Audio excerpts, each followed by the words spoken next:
Well, my work trip to Baltimore got canceled due to a hurricane whose name is Florence. What a hoe. Well, my teeth are shifting again after all these years. Well, you could always get Invisalign. It only cost me $6,000. Great. My neighbor's electric fence is doing a buzzing thing that I can hear through earplugs. Oh. Well, at 8 a.m. this morning, my veterinarian told me a story about violent horse sex. What?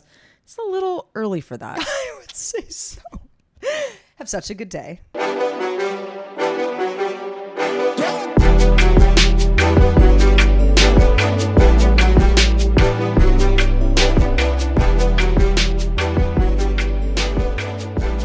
Party people, welcome to Have Such a Good Day. Even if you're not a party person, today we're partying together. Yeah, man. And it's whatever 10th kind episode. of 10th episode. How about that? We were like, is it our birthday? Is it our anniversary?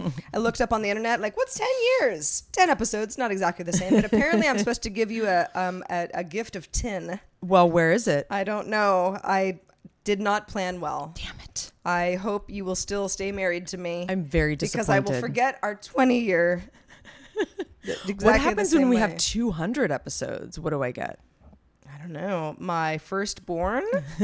Speaking of firstborn, third, really. For those of you watching the video version of the show, we'll see Otis the dog, who really wanted to be part of the show. He's not going to say anything. So if you're audio only, check out the video. We're making them free on YouTube, but he's a real cute guy, and he's going to make sure that we stay safe. He's a little bud. He's a little bud. He's a special bud. He's a special bud. So, I was sort of thinking about different ways to sort of describe our show. Sure.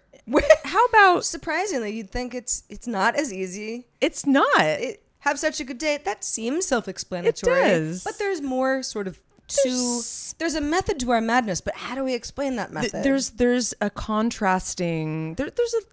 It's multidimensional. It's not just like, Footloose and Fancy Free Have Such a Great Day. There's a little dark comedy there. Right. I don't know. You're sitting by a crackling fire with a friend, drinking some smoky scotch or maybe tea if if that's what you're into. A beverage. Yeah, a beverage. However your hydration ways wander. Smoky scotch doesn't sound good to me. What about a smoky mezcal? See, I actually wanted to say, because I prefer a mezcal. I should have just said that. Well, that's okay. I like scotch, you're appealing to the scotch folks. Scotch is too leathery for me. I used to not like it. I think it's an acquired thing. I think it is too, because I used to scotch, whiskey, bourbon, they all tasted the same and they tasted bad. Yeah. I now realize, they're actually quite very different. Like rye, bourbon. Totally. And honestly, scotch at first, I was like, ooh, it tastes like Band-Aids. I had an ex who the Band-Aid thing. Used to he drink had scotch breath. Well, he used to drink a lot at night, but he always had really nice scotch. And so I got like a good sort of education, and it really grew on me. Now I like crave that smoky flavor, the Band-Aid-y kind of thing.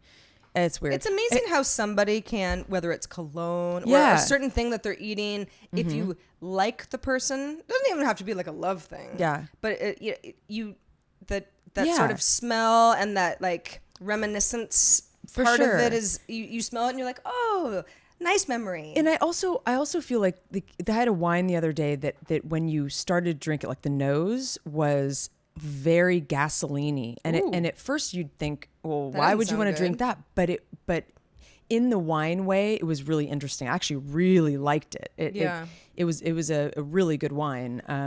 But it's funny how certain smells and tastes are different when you're drinking alcohol. Like forest floor, who wants to eat forest floor in a wine? Right. But if it has like an earthy vibe, like it can be really nice. It's a nice way to describe it. Well, thank you very much. So I wanted to mention we like to sort of plug our bonus topic at the top of the show for those of you who are still not our $5 or $10 our $5 $5 patrons. and more. Yes, $5 or more. We call you ballers, but you're patrons. You're ballers. You're ballers. If you're a patron, you know who you are, and we love you. And so we are doing these bonus topics that at the end of the show, and if you pay $5 or more, you get to hear them. So today's is Well, it's funny. We had like a pretty neck and neck poll today, and it's been going all afternoon. But we had to decide a few hours ago, so we went with our all-time favorite movie scenes ever. Yeah. So that's if you don't know anything about Patreon, talk about it a little bit more later in the show. Yep. But once we say goodbye to everybody, the show actually continues. We just roll right in to our bonus topic, and we love the folks who are already joining us for that, and we hope many more of you will as well. And I mean, everyone's got favorite movie scenes. Absolutely. I couldn't even narrow mine down. It was really tough, actually. I feel that my list is only the beginning of a journey that if I had like a year, I probably wouldn't finish. Like top 10, I'm not sure. Oh yeah, I almost did like a top 5. We'll have to see how far we can go. Yeah, I put a few in there and figured, all right, well, it'll be a good jumping off point, and hopefully we'll spur some conversation with you guys as well. Guys and gals, it's funny, before we get started into how our week has been, which I think by and large probably a little bit better than how we felt last week. I think so. Some weeks are better than others. Yeah. We all know this. It's only Tuesday today. I guess we have a little ways to go. Yeah, we're recording the show a day early. Heather's traveling. I was about to. Yeah. But in fact, well, might as well just mention that now. I was gonna go to Baltimore for work, and I don't know that much about hurricane season, but I know it sucks. Yeah. And I know people who have lost houses. And I can't even imagine. And much worse, right? And being from California, as you are, and Heather and I are both from earthquake country, and have lived through lots of small earthquakes and a couple really big ones. I don't know anything about hurricanes, or like they frighten me. The patterns, you know, they're coming. You got to like get out of the house, and your roof has to be. Do those frighten you more than tsunamis? No. Nothing frightens me more than a tsunami. Tsunamis are crazy. And I live at the beach. You can't see out this window, but if I opened my shades, you see the beach. I live in a tsunami evacuation zone. It's crazy. But the idea of the tide going out like weirdly far before it comes back. So strong that it pulls houses down. But what do you think is worse, that or a tidal wave? Because tidal waves have always freaked me out too. I mean, because that's like a big wave like coming at you. Like I don't know the difference. Tsunamis are more. They have a very, very strong undertow, but they're low. Oh. They go low, but like a tidal wave is an actual like wall of a wave like going. I don't know how often tidal waves happen, because you don't hear about them very much. No. I think tsunamis are more common. I feel like tidal wave is just like the name of a roller coaster at like a bubble gum or something. Yeah, at a carnival. Tidal wave. Let's go on the tidal wave. Like, what is it? I don't know. It's a really big wave. Scary. And it goes like this, and yeah, exactly. Yeah. Anyway, so there's a hurricane, Hurricane Florence. Hurricane, yep, and it's supposed to hit the Carolinas, but Baltimore is not that far above, and it just became something where the travel it didn't make a lot of sense, and so the trip was canceled. Now, at the time of recording, we don't know how this will be affected because it hasn't hit the shore of where it's intended to hit. Sounds pretty bad. Really hope it, sometimes these dissipate before they hit land, and so I certainly hope that that's the case. But what I do know is that my time in D.C. is not going to happen. It has been postponed. Yeah. And I actually really like Baltimore. I was there for the first time last year, so kind of a bummer. But besides natural disasters, something where it's like, oh, it's catastrophic. What about SFO, for example, that San Francisco's International Airport? San Francisco is one of the foggiest cities around. Anybody who lives there, we call it Old Fog Town. It's foggy all the time. Carl the Fog. There's an actual Carl the Fog. Yeah, Carl with a K is a fictional character on Twitter. Who started on Twitter. I think Instagram, He's on Instagram as well. And stuff, yeah. And because the fog is part of the city. It has a personality, yeah. Yeah, the fog, you better embrace it because you're never going to get away from the fog. Bring a scarf right, and a San beanie. Francisco, lots of layers. And it's kind of wet.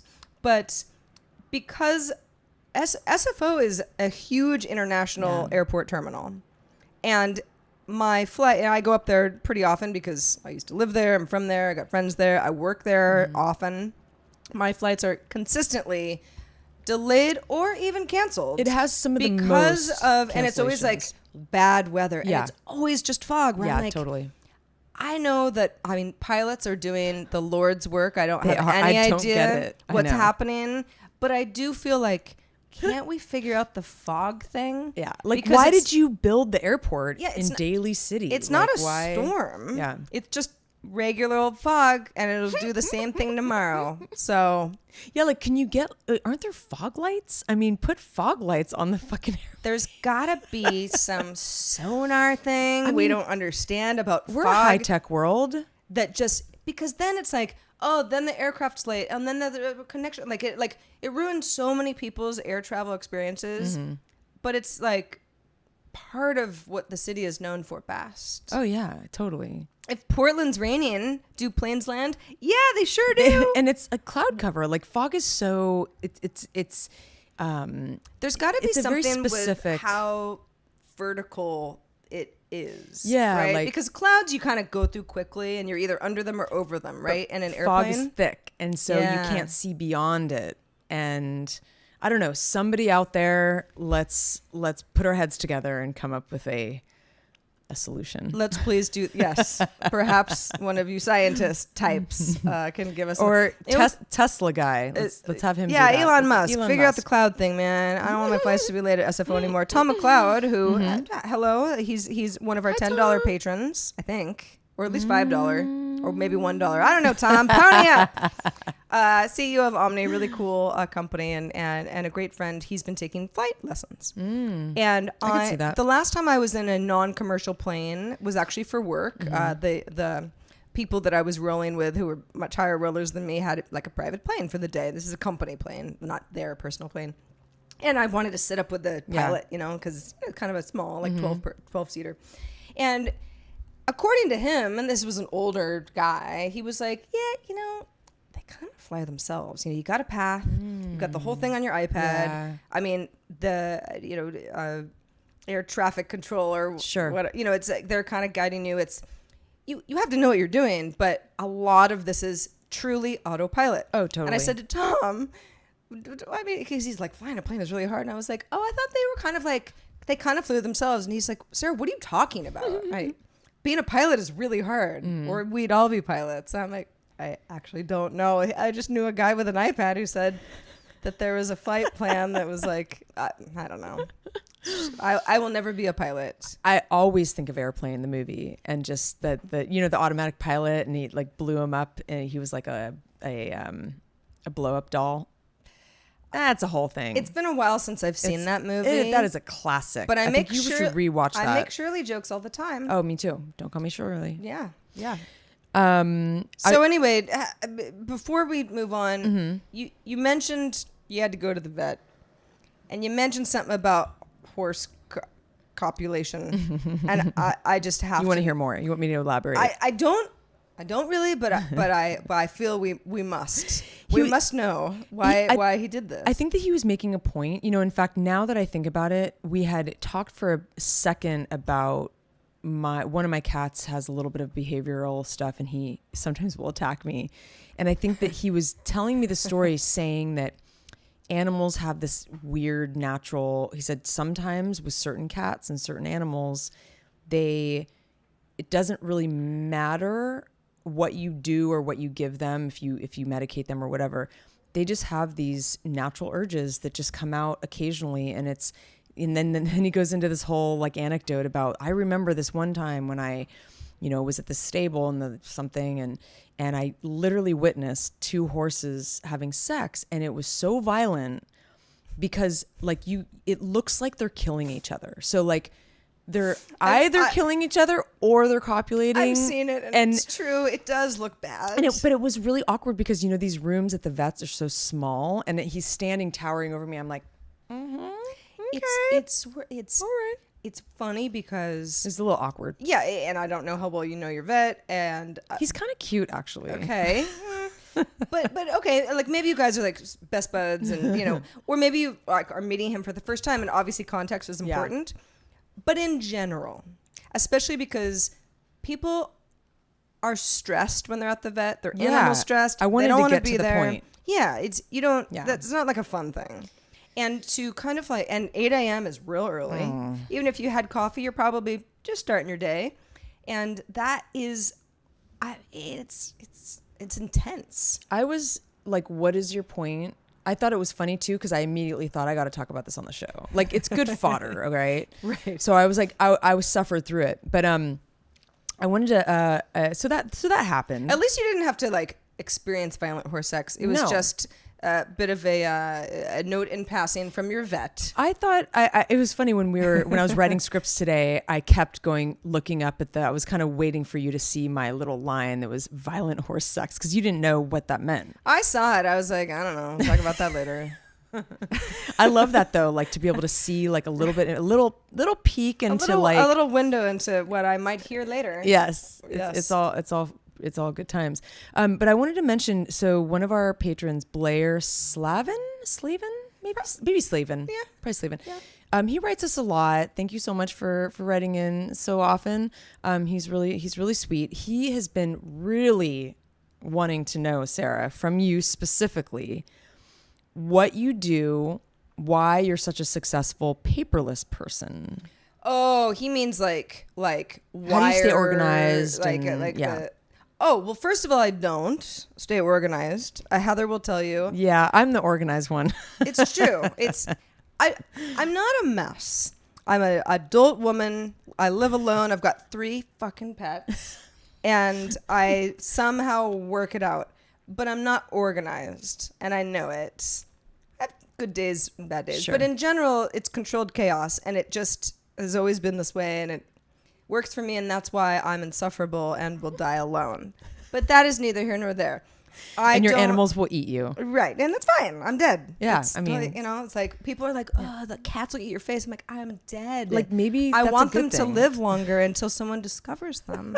And then they'll always I'll check have up on me you. I'll make sure that them. you're all right. Thank you, Heather. I appreciate that. But otherwise, I've got a printer. It's in a closet. I haven't used it in some time. I hate paper. I hate pens. Yeah. Really hate pencils. Do you ever write? Is there any, how often do you write? Very rarely. Yeah. Very seldom. If you asked me for a pen right now, there's one around somewhere, but it would take me a few minutes to find the drawer that it's in. The reason why I turned around is I just realized I forgot. I sent you a postcard. Did you get it? No. Oh, that's so funny. But it's possible it's in my mailbox and I just haven't seen it. Because I only look for things like, the check owed you. Yeah, so you leave everything else in there. Most of the time.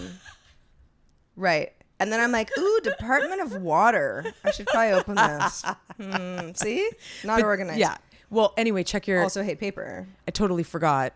You do have a postcard for me. Oh but I wanted it to be a surprise. Oh, well, now I'm excited. See, that's good paper. I know. But to answer your question, Blair, I hate wires, and I know I don't even have the AirPods because they don't fit my ears right. But I mean, the whole idea of like no wires, no ink, no paper, just stuff. But printers are like the worst. I hate printers. They're always out of ink. You're always out of paper. Right. And my printer is actually real nice. It's a fax machine. It does it all. But it's so big, and I just don't want to use it. I just keep it in the closet and then tell people I don't have a printer. Sorry. Now you know the truth. I mean, I want the world to be printerless. Like, I don't ever want to have to print anything out ever. Make a digital document. Like, there are certain cases though, like for example, huge pet peeve when you have to return something, like say to Amazon or something, but you have to print out the return label or the like return receipt. Oh God. And I'm like, never. There's got to be an easier way. Can you submit a digital version of it? Because then I'm always like, the package will stay on my table for weeks because I just don't want to print.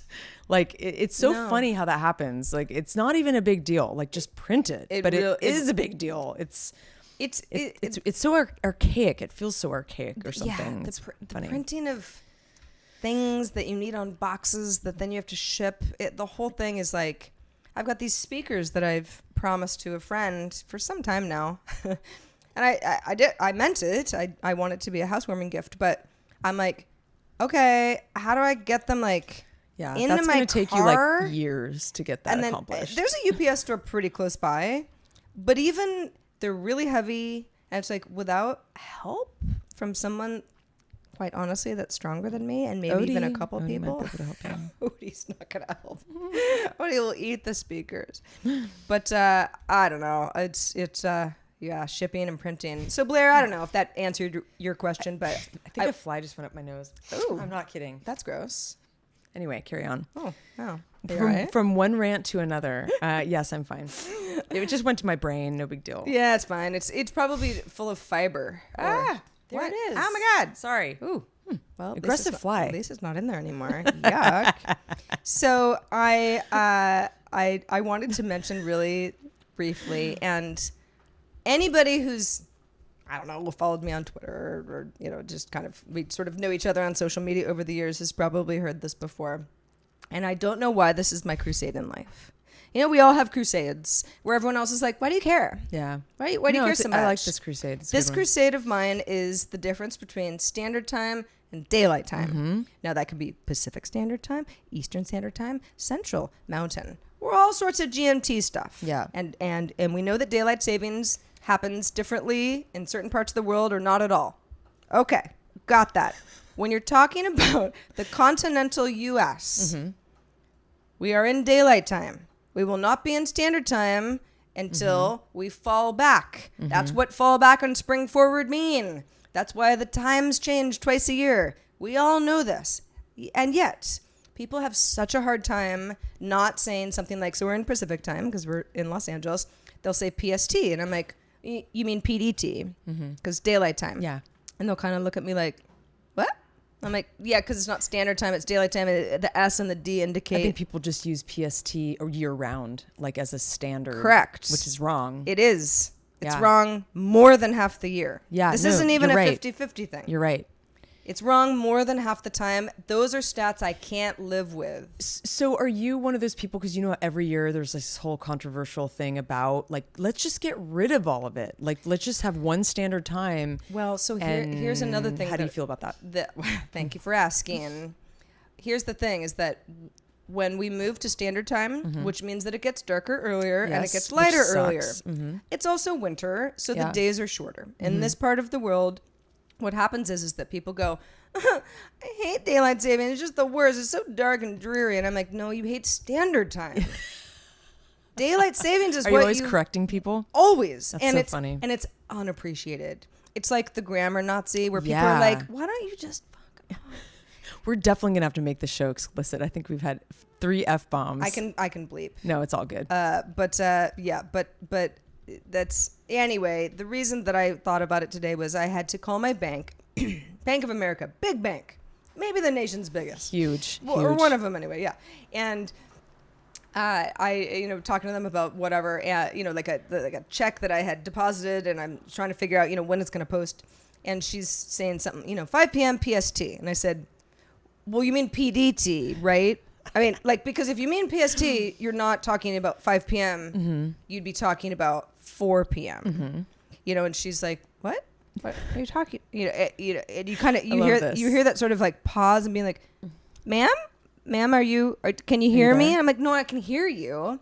It's just not PST because it's it's like we're not even at Halloween yet. When this happens." And yeah, like she's totally irked. She's just she's irked and she doesn't understand what I'm saying. And normally I'd just be like, yeah, whatever. This is my crusade. Nobody cares. But you work at a bank. And I'm asking very specifically about something where it's like, there's money involved. Who knows what I have to pay for? It's very important that you know the difference between standard and daylight time. But do you think it's more important that the bank person or like a pilot or an airport person might be more important slightly? I don't know. I think they're equally important. I think they're okay. The pilot wins. That's life or death, right? Yeah, pretty I'm not much. going to die if I don't get my check. Before 5 p.m. PST. Well, you might actually. But you might not be able to buy any this food. is it's just one of those things where I'm like, no, I get it. Do I like I it. have a gift, and Yeah, I'm maybe. the only person who can figure this out? I think it's a little. It's a little convoluted. I think people do get confused. I see kind of why they do. Yeah. But I really like this about you, Sarah. I think this is a good quality. Thank you, it's Heather. It's a valiant thing that you're doing, and I think you should continue to fight for it and stand behind it. I will. And correct me if I'm not right, because I think I use PST most of the time. And that's okay. You would not be alone. I know that there are bigger fish to fry in this world. I'm happy that I'm not alone in but this B world. of A customer rep, you were actually very nice. But I just feel like you should know. That'd be kind of cool if she was listening. You should know that I wanted to help. I really wanted to help you, and I'm sorry. Did you tell her to have such a good day? At the end of the conversation. I don't think I did. I didn't like the answer she gave me, and so I was like, all right, bye. You know when you're like, okay, bye, and they're like, anything else I can help you with? There'll be a short survey. And Talk you're about like, a pet what? peeve. That drives me crazy. Where it's like, and it's a long spiel, and you're like, okay, bye, like bye. Like I don't. And like also like I had a very specific thing that like you actually didn't really solve for me, which is okay. I mean, I called. Do you take the surveys? I do. I didn't today. Yeah. And it wasn't because I didn't like her or because How often do you do it though? Honestly. Like how often do you take surveys? So I've got some gear from Black Magic in my studio. We've kind of played around with a little bit on the show, but not in any of our episodes lately. And there was some extremely difficult tech support power cycle thing that I had to do. And I mean, I could not figure it out. Yeah. And I was on the phone with customer service. And I mean, the guy, he really helped me. Mm-hmm. And when it was all said and done, he was like, want to take a survey? And I'm like, yes, I do. You know, because he went above and beyond. And I really wanted someone to know how cool he had been and how helpful. See, I do the same thing where it's like someone, because I had a similar situation with Spectrum this week. My internet keeps going up and down. Yeah. I talked to 3 different people. The first 2 people were definitely blowing smoke. They didn't tell me any info. The third guy was like really transparent and really smart about it because he used to be a tech and he laid it all out. So survey. Yeah. Cool. No, I like this. This is interesting stuff. I actually want to, so, you know, it's a film festival season. I'm sure that you've heard, a lot of news about that. I have, yes. It's a pretty exciting year actually, or season, I guess you would call it. But we've got Telluride, we've got Venice in Toronto that just happened. Not our Venice, Italy. No, sorry, Venice, Italy. Yes, but you know, we're in it's Venice, also Venice, Los Angeles, California, on right the now. water. You know, there's Sure. some similarities. But it's also sinking. Toronto, I would say, arguably is the biggest of the 3, but Venice is pretty big. I mean, it's not Cannes, but it's pretty big. It I seems agree. to be getting Telluride, bigger I think, every is year. smaller. I heard that, like, you know, Telluride is a lot of these like really rich like cinephiles that you it's very intimate, but you have a lot of people that are paying in to see these movies that are just like big, like movie buffs. It's Very also a ski resort shishi. in Colorado. Totally. So that all kind of makes sense to me. Yeah, it does. And I was thinking about it because I listen to a lot of this type of stuff, and, you know, interviews and that kind of thing. And I'm like, God, I just get so like starry eyed because I realize how much that would have been kind of a dream job for me, is to like be a movie reviewer. So you go to all these festivals and you sit there with like your little flashlight and your pad in the movie, and you kind of, you know, you write your review or you talk about it, whether you're on a podcast or whatever. And oh my God, I get so excited. And I just, it's one of those things where it's not like a life regret, but I'm like, man, that would have been a great job. Or, you know, obviously making the films is also a dream job. So, Sure. But I think reviewing is probably more fun. Maybe Making is pretty, you're right. It's I mean, it's rewarding, but man, it's grueling. But what blows my mind is like these people who, again, we go back to this theme a lot, where these real like creative, original thinkers, and like I get really geeked out when I see a new movie coming out that I know is going to be like really good. It's a director that's like phenomenal.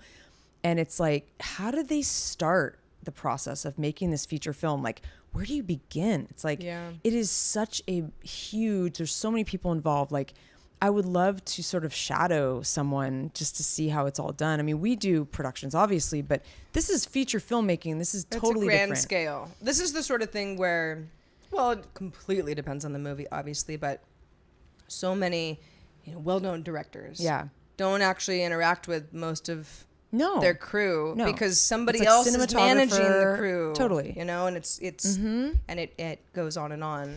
Yeah, and so I think it was a very interesting thing that has come out of this film festival season is Netflix has, they have lofty goals. They are trying really hard to kind of edge their way into sophisticated like filmmaking and be a production company that actually is winning awards and doing big things. Yeah. They have a film that is getting a lot of Oscar buzz. It's called Roma. It's by Alfonso Cuarón. He did Gravity. You had to remind me earlier. I was like, have I seen that? The Sandra Bullock, George Clooney space movie. Yeah, and it's very cinematic. Space movie. But a really good one. Really, really good. Yeah. And Roma's very different. It's black and white, which is interesting for a black and white film to get Oscar buzz. It's supposedly freaking amazing. Well, what was the movie with it was a silent movie. That was black and white. Right. Totally. I forgot about that. I can't remember the name of it now. Either. It got Best Picture. No, you're right.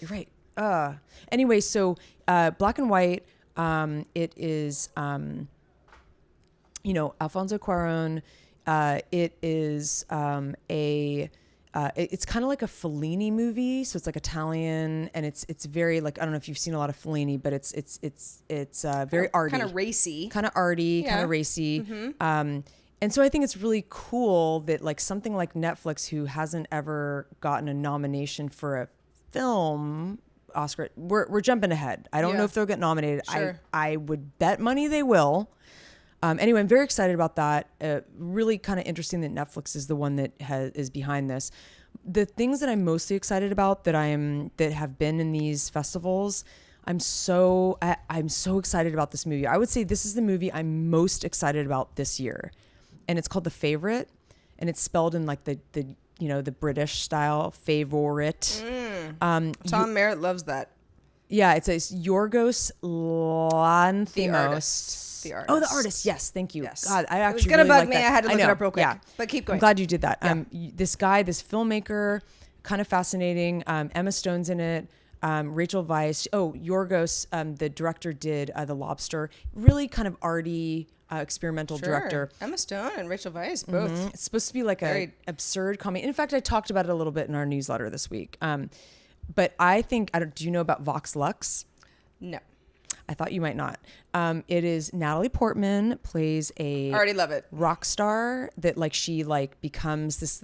It's funny because they just released a very short teaser trailer like today or yesterday, and it's showing her walking on stage like all glitter, like she becomes a famous rock star, and it's such an ode to Black Swan because she's got these like black wings and she's walking out. That's it. And then it's like credits. Like they only show like her from the back of the head, walking on the stage. I am so excited. I there's so many of these rock dramas that don't do well, and quite frankly aren't very good. Natalie Portman doesn't really mess up a movie though. No, she's pretty good. She's living her best life, man. Oh, I mean, seriously, Natalie, can you imagine? Oh, yeah, it's kind of crazy. Yeah, she's having a good. She's probably had a really nice penthouse at the Venice Film Festival. Yeah, and I mean, she probably has like a beautiful place in Paris. I know she lives there. She probably has all of those things in her beautiful closet, and beautiful children. Oh my God, her shoe collection. And she's just so good as an actress, and you just want to die. The other two that I'm excited about are Suspiria, which is Luca Guadagnino, who did one of my favorite movies of last year, Call Me By Your Name. And then the Jonah Hill skateboarding movie called Mid-90s sounds really cool. There's also a Coen Brothers movie, but I don't know that much about it, but I love the Coen Brothers. That's it. I'm done. Oh. Moving on. This is good, though. This is good. It's funny you mentioned skateboarding. This is now that I have a dog. I happen to have a magazine about skateboarding on the table. Isn't that funny? What do you know? It just showed up. Now that I have a dog sitting at our feet, laying, he sleeps a lot, man. I don't know. I got lucky. But one of the things that I now do often that I never did before was go to the dog park. And the humans have all gotten to know each other. And there's a guy, his name is Dan. really cool. And, we were there like on Sunday or something, and it was early because I get up early, and it's like 8, and he's like, sheesh, I gotta go to work, And I'm like, where do you work? And he's like, man, it's a magazine. It's working from home, but I got to publish this thing. I'm like, well, what do you do?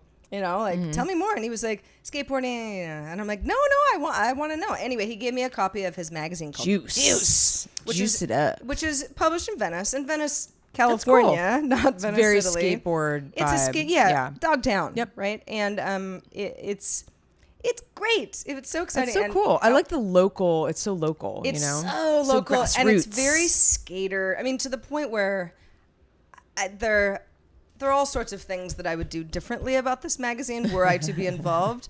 But I just really like Dan, and so yay. I would love to help produce a magazine. That would be super cool. I'm like, this is awesome, and like you have like cool sponsors and like great stories and Vans, man. Yeah, and Vans. Nice. You got all that stuff.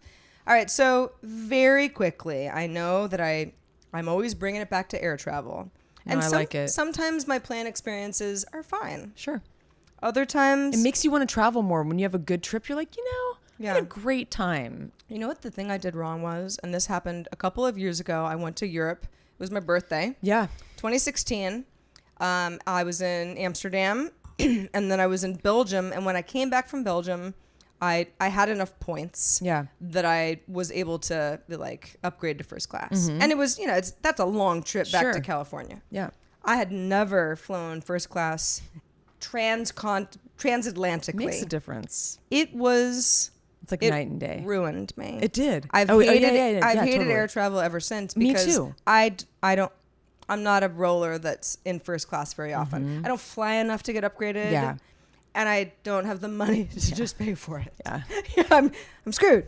And but anyway, there is something I saw on Business Insider. It's so great. It's a little I love this. It's an armrest divider of sorts. It's almost like those things that they have you put in your teeth. Yeah. That's a great analogy. I know. Get X-rays. You get your tooth and X-rays. You're like, yeah, and it's kind of a divider thing. So the idea is that, let's say you're in the middle seat, right? And even if you're not taking up a lot of space, there's some sort of etiquette that none of us can quite get right.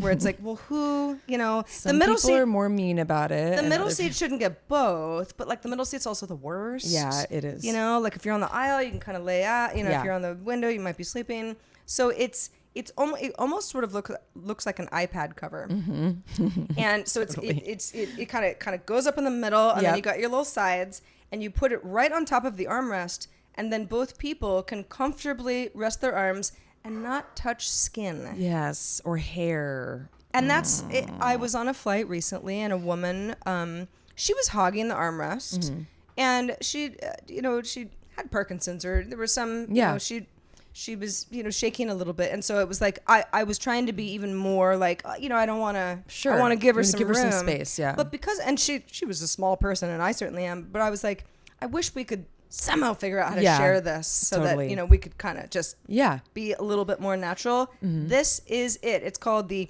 Soragami or armrest. It's like an origami kind of thing? Yeah, exactly. Soragami, maybe because you're soaring through the air. Ooh, that's a good question. I'll have to get back to you on that one. I mean, this thing looks like something that you could put together, for very little money. It's actually funny because, you have these variety of experiences, but it is a funny thing. It's a funny, awkward thing when you sit down and then you've got like some bigger dude next to you with like a big arm that might be maybe 3 of my arms. And so maybe they think that, well, I'm bigger, so I should, have the lion's share of the Well, and it's a tough thing. This is a funny thing. So when I worked at TWiT, I worked with Jason Howell, who many of you may know, who's still working there and doing a great job. He's really tall. One of the tallest people. He's Ryan Vance tall. Yeah. Just huge, very tall. 6'6" or more. Totally, I don't even know. And there were a couple times, we went to CES or whatever, where he's like, I mean, if somebody reclines in front of me, they're crushing me. Like, it hurts. Like, I have to politely be like, you can't do, like, you're hurting me. They don't really do a very good job with the tall person situation on an airplane. I mean, you're sardines as it is. Yeah. But I never really thought about it. I knew that the taller you are, the more you feel cramped. Yeah. I'm like, well, my feet don't even hit the floor, so, nobody's perfect. I don't know what's worse, though, being tall or being, like... Well, yeah, I don't know. Girth and height and the whole thing. But I never really thought about it in the sense of, like, you have to actually say to someone... You can't recline. I mean, you're crushing me. Like, this is painful and inhumane. Yeah. But at the same time, inhumane. It kind of, right? Like you would. Nobody's like, I want to crush you. Yeah. You nice person behind me. Like, I don't know. Some people might. But if somebody's reclining in front of you, I'm always sort of like, whatever the person in front of me does, like, I'm following suit. Sure. Oh, yeah, totally. And the plane seats have that built in. Mm-hmm. However, I know, and many of the debates I have about this come from people much bigger than me, who were like, "No, it's really rude." I'm like, "But what if you're trying to sleep?" Yeah, that is tough. It's very. Or what, you're using your laptop and the person in front of you has done it, so like you kind of have to. Or like, we should do an entire show about airline etiquette. I'm serious, because I'm thinking about it. My mind is just like, it's gonna be our spin-off show. Yeah. Have such a good flight. Yeah. No. I like it. It's actually. Let us know if you would support that. Right. we'll make a whole new goal. We'll make a tier. Yeah, yeah. Speaking of, we are on Patreon. We're lots of places, but we'd be remiss if we didn't remind any of you who might be discovering us for the first time or might be saying, well, you talk about your patrons, like to know more about it. Patreon.com/HaveSuchAGoodDay. So what we have there is many things. We have an audio podcast that's free. Mm-hmm. We've also recently made our video podcast free because so many of you were like, we want to see Otis's butt in the background of your episode and what nice things Heather is wearing. And Sarah, why you're wearing that strange shirt with a corgi dog on it that you've had for 19 years, but whatever. But those are both free, and we also have, as we mentioned, bonus topic versions of the show where you just get more of us. Or you could even talk to us in Discord, which is like Slack or any kind of like sort of chat program, and you can kind of chat with us throughout the day. I don't know if you want that much of us, but maybe you do. I mean, we talk casually about all kinds of things, if you can't stay away. Yeah, no, it's great. We actually have a really great warm community going on in there right now. We've got like a bunch of regulars. We talk about shows. We talk about hiking. We talk about exercise pants. I mean, all kinds of things. We got some personal life stuff going on in there. Yeah, it's fun. Yeah, the idea is if you are familiar with, it's like a modern chat room. It's like a modern IRC. It's not unlike Slack. I know a lot of people use Slack, but Discord is great in certain ways, and we have a very intimate friendship thing going on there. In a perfect world, we have 100 more of those folks, and we can have different rooms. Talk about some branch out. Yeah, and just like if there's a certain topic that you want to revisit over and over, like we can kind of start organizing stuff. But it'll happen. But for the OG folks that are in there now, you can always say that you were there in the very beginning. Yeah, I love it. And so we love you the very most. But anyway, lots of options. Yes, lots of options. And our show comes out weekly. We have a website, HaveSuchAGoodDay.com. Yeah. It's spelled just like it sounds. And all our episodes are there, plus links to Patreon. If you remember, HaveSuchAGoodDay.com.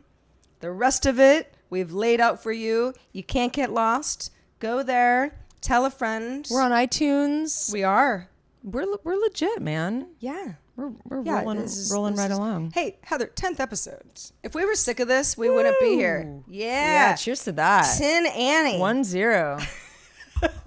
Where's my 10? 10 Annie.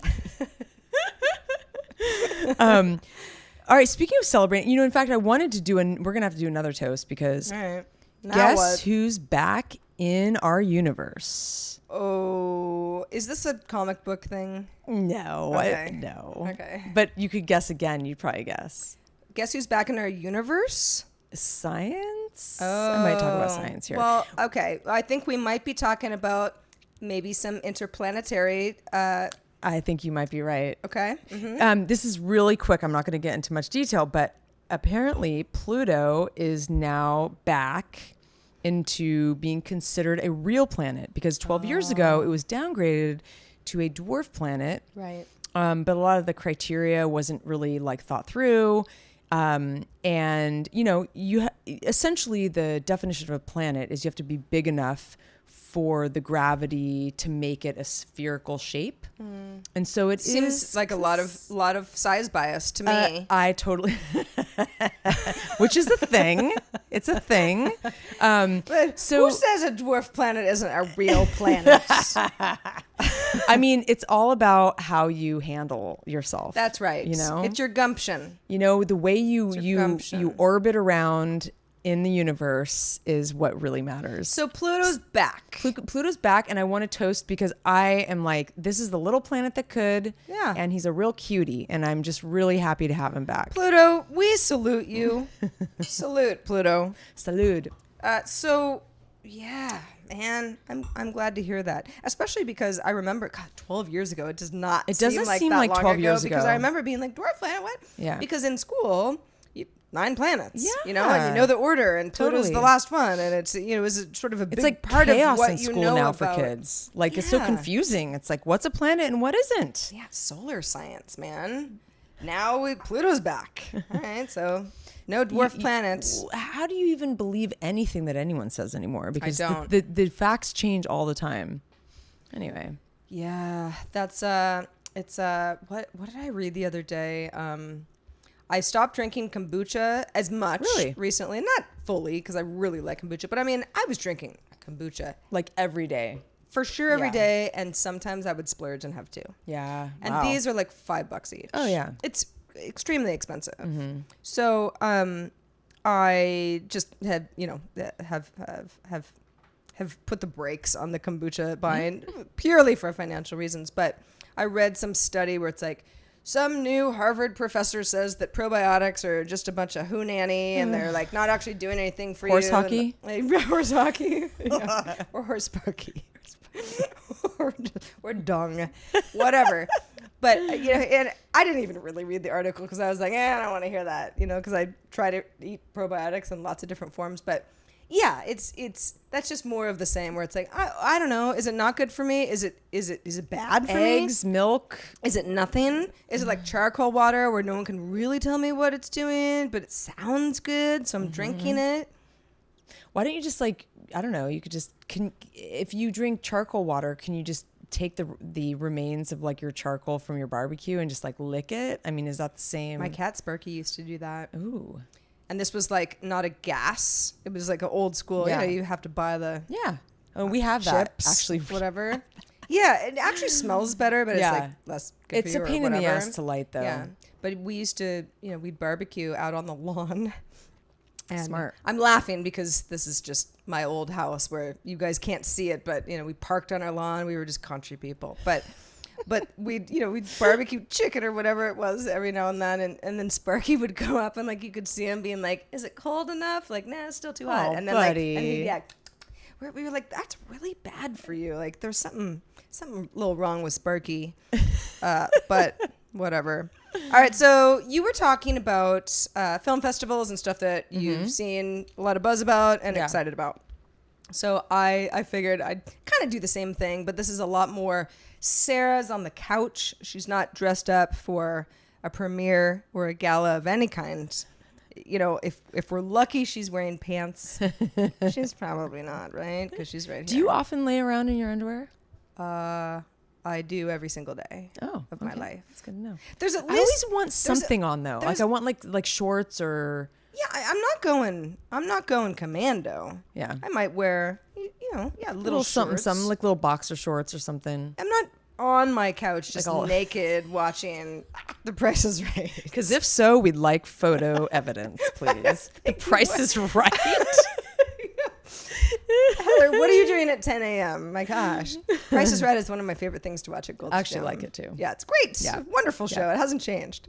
But but this is A+. This is, yes, A+. Yeah, we were thinking we're not going to go too crazy about ratings, but it might be helpful as we run through some of the stuff to be like, this is something that you can also watch. It's freely available. Here's my rating. First one that I watched, it's a BET original, The Bobby Brown Story. I really want to see this, actually. Now, it's a two-parter, so I was like, oh, there's only 2 episodes, so like, But no, each episode is, it's like part 1 and part 2, and then it's over, and they're both 2 hours. It's like 2 movies. Yeah, it's like Godfather, but like 2 parts. Yeah, it's the better part of 4 hours. Godfather should have been 2 because number 3 is terrible. But doesn't even exist. Just the 2.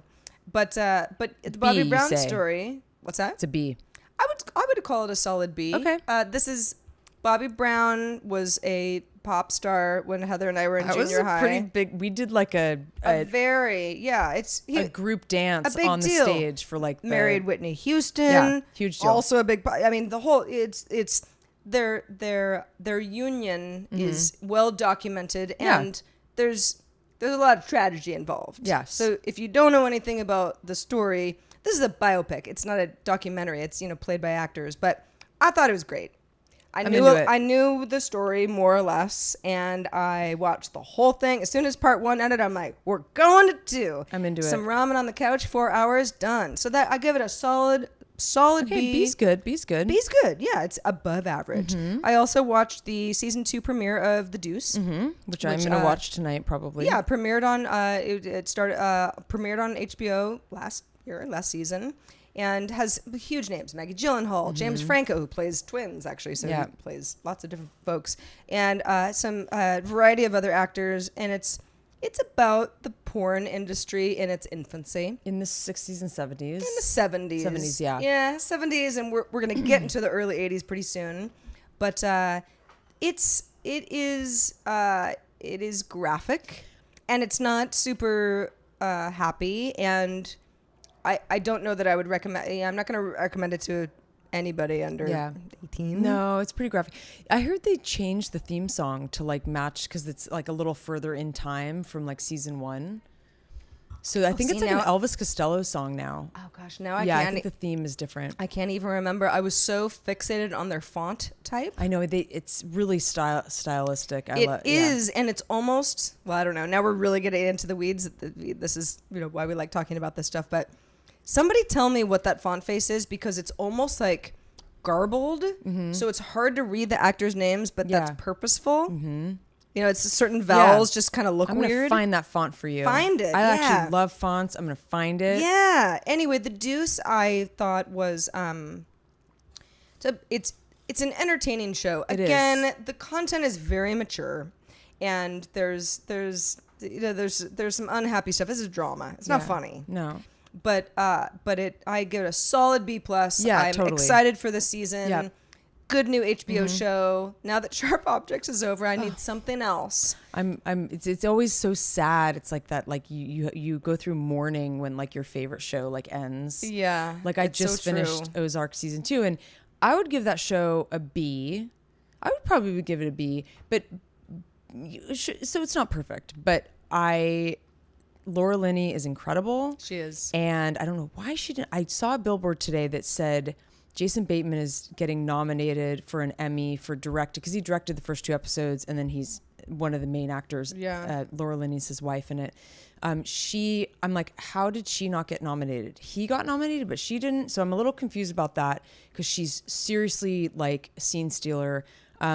It's such a good, it leaves you at the edge of your seat. You don't know really what's going to happen. I love thrillers, and so it's not perfect, but I am sad I can't go home tonight and watch an episode, because Why can't you go home? I'm done. It's already finished it.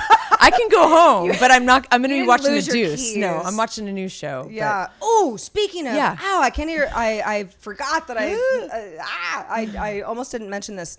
Gideon, starring Jim Carrey. Oh no, I was actually going to mention that too. It is weird. It's super weird. Well, it's Michel Gondry. It is, and who's very specific and great. If you're not familiar, it's odd. I was explaining this to the guys on DTNS in our post show. I guess it was yesterday, maybe the day before, and I was like, this is an odd movie, and I would liken it. It's sort of like Eternal Sunshine, The Spotless Mind. It is, and Jim Carrey was obviously the lead in that, and there is some sort of like Mr. Rogers kind of stuff going on. For sure. Even though there's a Fred Rogers documentary that's totally unrelated to this, but I get the feeling that they, whoever figured out this redonkulous screenplay for a series, it's not a movie, it's a series, it was like, what if Fred Rogers was like really complicated in real life? Yeah. And like what might be going on with his kids and the whole thing. I like it. I really like it too. I don't know where it's going, but I'm into it. I like it. I would give it, I would say... I'd call that an A. I would right now. So far. You know who I love? Catherine Keener's great. Love her so many great little side, like little narratives. And then his ex-wife is Julie, what's her name? She's great. Frank Langella, who's like the boss. Right. I love that man. His son was in Handmaid's Tale. I'm so like attracted to him. He's Max Langella. You're always talking. Or Max Langella. I think it's Langella. Langella? I think so. Yeah, probably. I don't know. I'm terrible at pronunciation. Italian Apologies. people, let us know. But he looks so much like his dad. It's just cool to kind of see. I didn't realize that was his son. I think it is. I'm pretty sure. Yeah, and they look a lot alike. It's interesting. But I was going to say, so one other thing that is sort of, and maybe you have had this experience because you're like, The Sinner, it's kind of odd. The Sinner is it's an original show on USA, and it starred Jessica Biel as the lead in the first season. And at first, I remember seeing the trailer and first few episodes, and it took a little while for me to warm up to it. There's a little bit of a hokey, late night, not soft porn because it doesn't have like sex in it per se, but it has a little bit of a like maybe like titillating budget kind of thing. Purpose. Yeah, like but it's a really good thriller, and there's a lot of twists and turns that you would not expect. It really keeps you on your toes. Season 2, I think, is great. I actually really look forward to. I think it comes out on Wednesday, but I'm excited about that. I would give that. I don't know. I would give it at least a B+. I think it's a pretty solid show. I think even season 2 is probably a little better. Okay. I guess Jessica Biel's like an executive producer now, so she's not on the second season as an actress, but she's behind the scenes, which I think is kind of interesting. Anyway, are we getting close to the end? We're getting close to the regular show. So, the end of the regular show, yeah.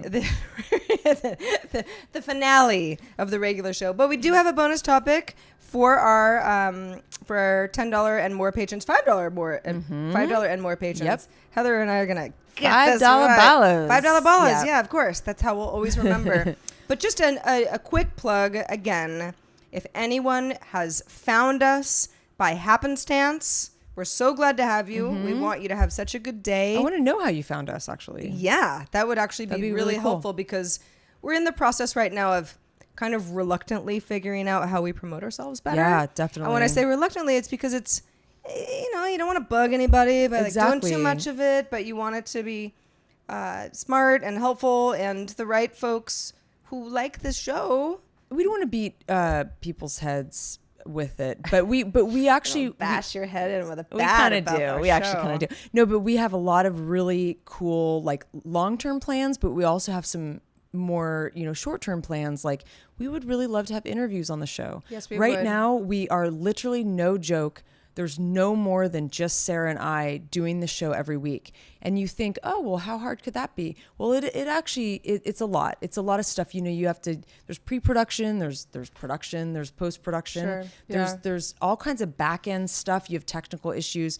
Sure. And gear and us sort of working with certain editing programs where we're like, well, we can figure it out, but we're not that good. Yeah. And we're learning as we go along. And so that's why everything's a little scrappy. That's part of the fun. It is fun. But we have lofty goals. If we get to a place where we're and we've chosen Patreon specifically because we really like the ad-free model. For us right now, that's the absolute best way to do it. Yep. Grow the community. If it's community sponsored, which is something that we believe in. We believe in, and we know lots of folks, including ourselves, have had good experiences with. It's a great way to build a community and be able to be answering to the right people, and to be doing that's what we want to do, and do what we want to do. I mean, we're doing the show that we want to do, and yes, we have a lot of we have a lot of things that we want to do that we haven't done yet, but we're trying to find the time in the week to do them. But very, very soon we will have guests. We'll break off and do like some little minute videos for you on the side. We have a lot of plans. I mean, every week we don't even have enough time in the week to talk about it all. I mean, we hang out a lot. We hang out at least once a week, and we talk constantly. So it's only going to get better, not worse. It'll just get better, which is, if you're going to promise them like that, Heather, you better hold yourself to that. Seriously. Now it can't get worse. Great. As if I didn't have enough pressure. But hi at havesuchagoodday.com is a great way to email us. Give us some feedback. Totally. If you have questions, you got something, some sort of a strange armrest divider on an airplane, like stuff like that. That you think, let us know what you want us to talk The about. girls would really like this. I know, I love it. Send it over, and then we can make the show more about everybody. Exactly. And it becomes more of a community effort, which was the whole point. Exactly. HaveSuchAGoodDay.com, of course, is our home base. Everything is there. But I think for now, we're going to go ahead and say goodbye to the great unwashed. Yes. Thank you so much for watching. I'm also one of those people. I did shower today. I did. I just forgot to brush my teeth, but I'm all good. Can't win them all. I'm Sarah. I'm Heather. Have such a good day. Have a great day. See you next week. It's bonus topic time. Oh, yeah. And as Heather explained earlier in the show, we're talking movies. Favorite movie scenes of all time. Sarah, go. All right, fine. Favorite movie scenes of all time. And if you've heard the entire episode, you know that we both feel that this is an incomplete list, because how could anybody just be like, here are my 3 favorite movies. Scenes, it's like saying, what's your favorite song? Oh, it's totally. Like that. But 3 that came to mind that I really wanted to highlight today, and the first one is the movie Walk the Line, which is, I don't even know why. I'm not even that big of a Johnny Cash fan or a June Carter fan, but I love that movie, and it's mostly Reese and Joaquin. I totally agree. It's one of my favorite movies in the whole world. Every time, is a good one. Even if I find it on TV by accident, I'm like, oh, I'm watching this. Yeah. And it's at the very end of the movie. I'm not giving it away because it's well documented, even in these musicians' real lives. But he wants her to marry him, and they've been touring for a while, and they sing together, and she's just been like, you're kind of a nightmare, and no, get your life together. And and finally he's she cries, and then she finally says yes, and everybody's because they're at they're singing, and so they're at a concert, and all the fans. I gotta are there. rewatch that. Oh, it's so good, Heather. Oh, it gets me every time. I love that movie, and I love that scene. I know, that's a great scene. I haven't rewatched that in a long time, and I'm a huge Reese Witherspoon fan. But from back then, she, some of her really older movies like Freeway, when she was really pure. I think she's more pure, and now she's a little more fabricated, manufactured Reese. But that's a great one. And that's also, I know what you mean. I think that she plays a sort of type A neurotic woman, and kind of has for a long time. Her June Carter performance is not really. It's different. I agree. It's a great movie. Well, she won the Oscar for it. Totally. I know. I'm gonna have to rewatch that. That's a good one.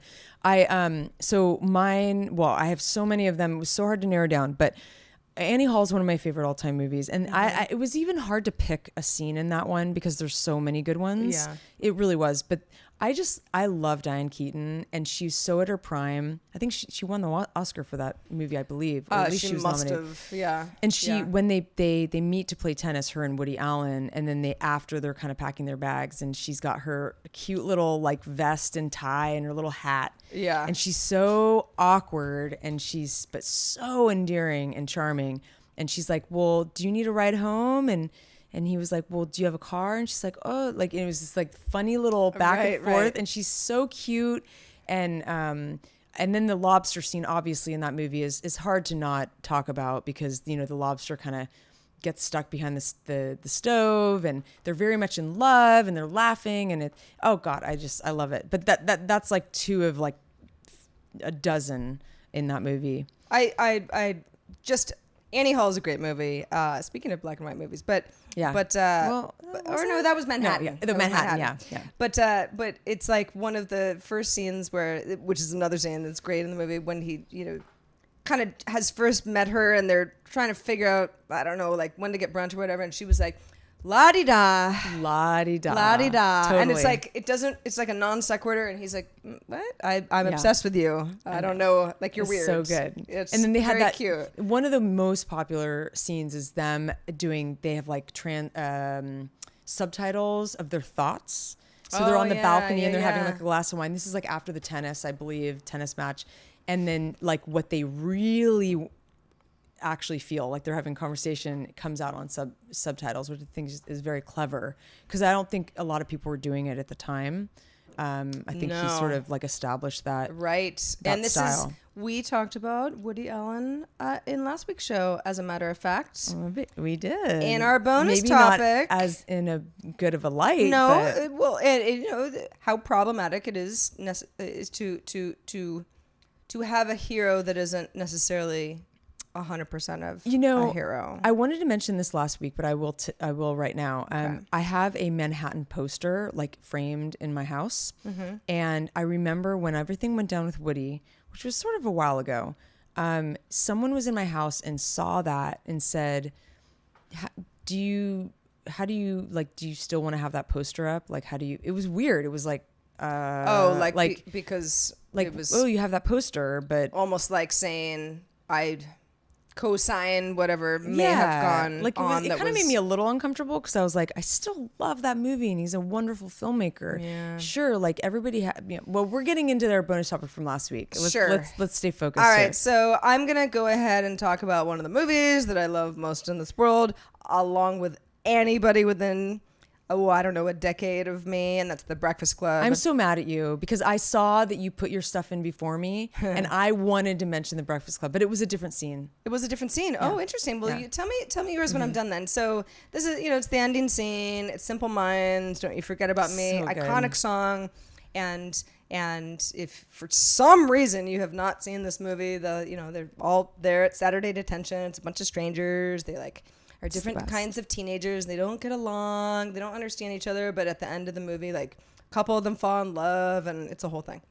And it's just sort of they all get dropped off by their parents and whoever in the morning. Mm-hmm. And, the whole idea is like, it's supposed to be hell. You just sort of sit there all day Saturday because you did something bad. And by the end of the movie, Claire gives John her diamond ring, and he puts it in his ear. And I remember it just being like, you didn't even put like rubbing alcohol on it. It's so dirty. Like, it was like the 80s, that's man. Real love, And Allison like takes the letter off of Amelia Estevez's character, who I can't even think of right now. And then Anthony Michael Hall like pens it. It's just Andrew Clark, yeah. Andrew, yes, that's Andrew Clark, front and center.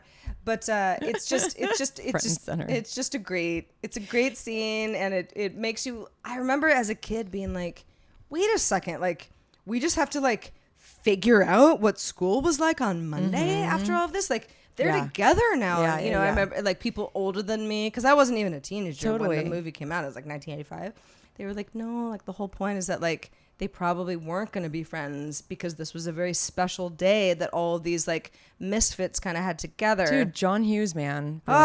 Seriously brilliant. Because like the totally unlikely couple too, and that they're going to walk down the halls with like holding hands. One of the scenes that I loved in that was when Ali Sheedy admits that she didn't actually need detention, that she just wanted to be there because she doesn't have a life. Yeah, she said, do you know what I did to get in here? Yeah. Nothing. Yeah, exactly. I didn't have anything better to do. Exactly. I love that. That's my favorite. It's a good one. Anyway. That is a very good one. So my next one is, there's these movies that I still have some DVDs, some like Blu-rays that I can't get rid of. Like, my boyfriend did like an Amoeba run, and I still couldn't give him my DVD, even though you get like 10 cents or maybe even 1 cent for DVDs now. I just want to hold on to them because they they represent some of my favorite movies. Yeah. It's not because you're like watching them on No, Blu-ray. they're like in a closet just somewhere. Don't want to. Yeah, it's like giving up your favorite T-shirt. Exactly. Yeah, and so want it. Kill Bill. I mean, I love Quentin Tarantino, and Kill Bill 2 specifically is one of my favorites. I more than even Kill Bill 1. And I watch it a lot. I rewatch it all the time. Whenever I see it on, I love Kill Bill 2. I just think it's brilliant. I absolutely, one of my favorite scenes of all time is I don't know if you remember this, but when what I'm sure you do. I do. Okay, so when Elle, you know, eye patch girl, and Beatrix, fight in the trailer with the snake. Oh my gosh, I like think that it is the most brilliantly choreographed. Like I don't even know how you shoot something like that. It's so good and so like I love it. It's one of my favorites. Barstow, if I'm not mistaken, there was a trailer out in Barstow. Oh, interesting. That's where you know it's like between Las Vegas and California on a bunch of sticks. Yeah, and then when Michael Madsen, love him, when he gets bit by the snake before like the fight, you know, breaks out. And it's like, it is brutal scene. Spoiler. So good. He dies. So good. Yeah. Oh man, you've had plenty of time to watch this though. If it's more than a decade old, we're good. Yeah. We're good. Very good choice. I had not even thought about Kill Bill. And interesting that you like part 2 more than part 1. Yeah. They're very different. Because she's on a real vengeance, like in number 2. And you're right. One and is there's vengeance the whole time. There's but more context that you get out of why she's doing what she's doing. She's doing what she's doing, and she's badass. Kind of rightful to do so. Okay, so my third and final, at least for now, again, we're just we're getting the juices flowing. Is the opening scene in the movie Drive? Oh yeah, it's a great movie. Drive it's very stylistic. I gotta watch that too. Yeah, I mean it's Ryan Gosling's finest, and he doesn't even really say much. Michelle Williams, of course, he never does. He says less and less. I find. Well, apparently in his new role, like as Neil Armstrong, that this is like a huge Oscar buzz movie. The guy who did La La Land. He apparently, Neil Armstrong was always a man of few words, but I heard a review about like, that's a little irksome in the movie. It's like, cause he's such a slow, it's a lot of silent moment looking at his face, like him kind of processing. And that's kind of a Gosling thing. I mean, you ever seen Pembroke Pines? He didn't talk much in that movie either. And then there was Pines? I think it was, yeah. Hey, look, my dog's up. Something Pines. Yeah, you're right. It was, carry on. And there's some movie about Thailand. He didn't really talk in that movie. Anyway, so Drive was the first movie. Place Beyond the Pines. Place Beyond the The Place Beyond the Pines. Oh, wow. Gosh. Yeah. Pembroke Pines. Like, where is that even? It's like a David Lynch mashup. I don't know. Yeah, weird. But in Drive, he plays a professional stunt driver who's also he's sort of a getaway guy, right? Because he can get away from the cops when somebody wants to rob. Anyway, first scene in the movie, you don't even really know what the movie's about. I remember going into the theater, and it was like opening night, whatever year this was. And whoever I was with, it wasn't you, because I would have remembered that, but whoever I was with, we like, hey, don't do that. Bad. My dog has just grabbed her running shoe and started. Bad. Very bad. He thinks it's a toy. Well, it's not. It's not a toy, and that's why you are a very bad dog. You will not be going to the dog park later. But that is, we'll take this off camera. But it's a. Anyway, a friend of mine, we're in the theater. We couldn't sit together, but we were like, well, we really want to see it. Like we'll just, who cares? Once the movie starts, like who cares who you're sitting next to? And at the end of it, I was like, that was great. And he was like, that was great. Like, what was that even? Yeah. Opening scene, flawless. I don't know. Oh no, it's so I don't good. even know how to rewatch explain that. it really. It's the first 10 minutes are like unparalleled. So fun. It's funny. Do you remember, I think one of the last movies we saw in the theater together, we saw one a couple weeks ago, but we did see that lesbian movie. What was that? Blue is the warmest color. Yeah. Oh, good memory. Cause I was like, what is the title of that? That was actually a really good movie. Great movie. I'd give it an A+. I would give it somewhere in the A's. Yeah. And yet, yes, it was. Well, Heather says lesbian movie. It's so sexual. It's so sexual that And like you're almost like we'd like an armrest divider, Totally. just to kind of have your own space, just for everyone's comfort. Bringing it full circle. So speaking of something very sexual and sensual, did you ever see Call Me by Your Name last year? I did, and I didn't like it as much as you did. That's right. Okay, so I love this movie. It's one of my favorites. Elio is one of the lead characters. His dad gives an incredible speech. This is, to his son about love and heartbreak, and it's so beautiful. It's a really stunning scene. If you guys haven't seen that movie, I loved it. I think it was one of my favorites of last year. I kind of don't remember the speech, so this might have been a movie that I didn't give You might not have been in the right mood. Shot. I think you have to be in the right mood. Because I went to the theater and saw it because it's very, very visual. Yeah, I didn't. I may have even nodded off. That's the thing. I think it's kind of a slow, but it's so visual that like seeing it on the big screen, I think would have been great. But I just want to throw in one more. Okay. Jean-Luc Godard, one of my favorite filmmakers.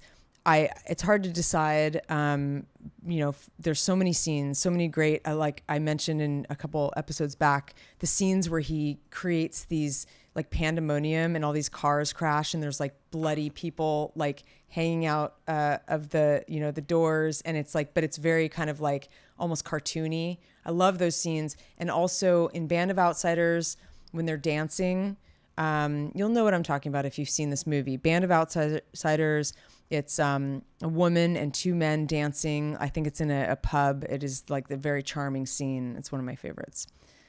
And that's that, Sarah Lane. Well, you know what? That's our bonus topic as well. Hope you enjoyed that. I think they did. I mean, I want to keep talking. I just I have so many other things to say, but like maybe we'll do a part 2 with this one because maybe it's our least favorite scenes. I think that would be kind of fun. Ooh. Yeah. Okay. We'll throw that into the bonus poll next week. That would be tougher. Yeah. But there are definitely some scenes where I'm like, this is like a movie ruiner. Something in The Godfather 3, perhaps. Totally. Or like something that makes you uncomfortable. Maybe an armrest situation. Hey, I'll just say it right now. I won't put this on my list, but didn't like the movie Dumb and Dumber. Didn't think it was funny. I had a hard time with it too. Everyone thinks it's the most brilliant movie too. People's favorite parts of the movie. I'm I like, know. That's I feel the why same way. I just don't. You know, so, and again, it's all relative. Subjective also. It's yes, relative, subjective. It's all about what you want. But again, if you have ideas for least favorite movie or favorite scenes, or we could revisit, absolutely. Then we will. Or bonus topic ideas. I mean, seriously, don't please. make Heather do this by herself week after week. I need your ideas. I want all kinds of. It can be anything. I mean, really, it can almost be. It doesn't have to be so pertaining to like what's happening in the world per se. I mean, look, we're talking about our favorite movie scenes of all time. Those are honestly sometimes a little more fun. We want to mix it up with some serious stuff and some fun stuff. Yeah. So please email us hi@havesuchagoodday.com. Please do. And thanks to everybody who has emailed thus far, who has given us nice ratings on iTunes, who've told friends to watch or listen to the show. A lot of our friends and family members. I know that we're not celebrities, but I was a little Speak for yourself, Heather. I was a little bit bummed to see that Dax Shepard's podcast on iTunes had like tens of thousands of reviews, and we don't have that many. So please, if you like our show, please review us. It would mean a lot to us. Yeah, and if you don't like it, still give us 5 stars, and then just like privately email us. Privately, just be like, and just hey, be like, you guys. and be like, here's the tips for you guys, and we will listen. We'll still love you. We'll listen without prejudice. Exactly. Woo! All right, I'm Sarah. I'm Heather. And we will talk to you next week. Good night. Episode 10 is in the can. Ooh.